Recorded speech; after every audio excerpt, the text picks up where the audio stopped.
ऐन उन्हाळ्यात पावसाळी पर्यटनासाठी पन्हाळगड हाऊसफुल। रिमझिम पावसात तरुणाईची रेलचेल।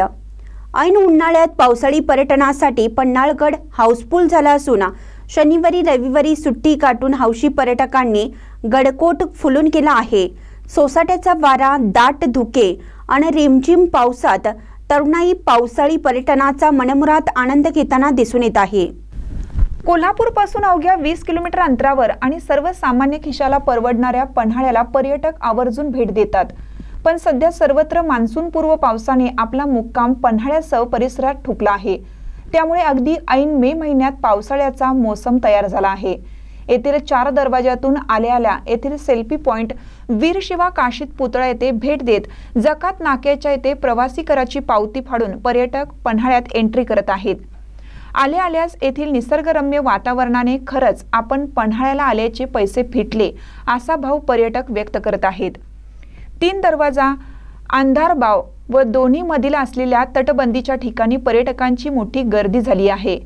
त्याचबरोबर येथील धान्याची कोठार, सज्जाकोटी, पुसाटी बुरुज, वारे बुरुज, लता मंगेशकर बंगला, आकाशवाणी टॉवर परिसर, ईदगाह मैदान येथे देखील पर्यटक मनसोक्त आनंद साजरा करताना दिसत आहेत।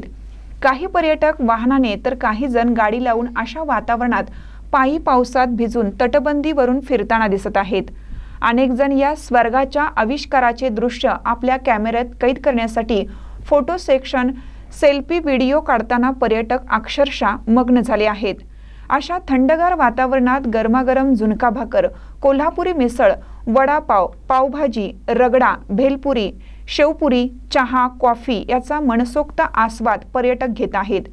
तर काही जणांना घरगुती खानावळीत तांबडा पांढरा रस्सा, चिकन, मटन यावर ताव मारताना दिसून येत आहेत। त्यामुळे पन्हाळ्यातील छोटे मोठे स्टॉल, घरगुती खानावळ, हॉटेल्स मध्ये गर्दी दिसून येत आहे। तसेच लॉजिंग फुल झालं असून गाईड लोकांचा व्यवसाय देखील तेजीत चालू आहे। पर्यटकांच्या वाढत्या गर्दीमुळे जागोजागी वाहतूक कोंडीचा बोजवार उडालाय। असं असलं तरी नगर परिषदेच्या प्रवासी करात मात्र लक्षणीय वाढ झाली आहे। एकूणच काय तर पन्हाळ्याला अनपेक्षित तयार झालेल्या वातावरणाने उटी, काश्मीर, दार्जिलिंगच्या वातावरणाची अनुभूती येत असल्याने पन्हाळगड हाऊसफुल झाला आहे। महानकर न्यूजसाठी रामचंद्र काशीद, पन्हाळा।